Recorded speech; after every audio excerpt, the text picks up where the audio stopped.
Hello everyone. In this video, I'm going to show you how to insert your own uploaded images from your computer into elements or frames in Canva. Adding your images into a frame or element can really enhance your design and make it look more professional. This is especially helpful if you work on multiple Canva projects daily. To insert your images into elements, go to the Elements section in the sidebar. Go to Elements and search for Frames. You'll see a lot of frame options. And if you're wondering, this feature isn't exclusive to Canva Pro. I'm using the free version here. You'll notice there are plenty of frame options. Just pick one. For example, I will select this one.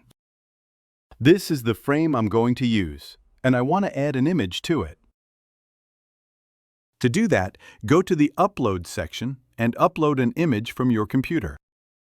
After uploading, your image will appear here. For example, this is the image I uploaded from my computer, so I will simply drag it into my frame.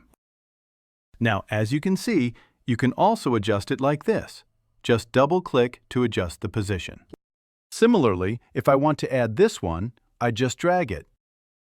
If you want to use another frame or element, you can follow the same steps.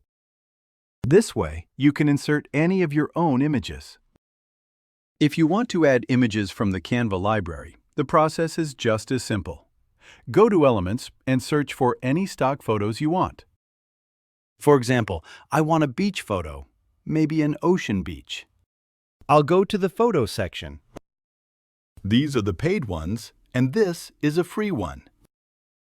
I'll just drag it in, and now you can see I've replaced it with my image. So that's a simple process for inserting, replacing, or applying images in elements or frames in Canva. It's a straightforward method and very useful for anyone using Canva daily on multiple projects. That was a simple tutorial. If this video helped you, please like, share, and subscribe to my channel.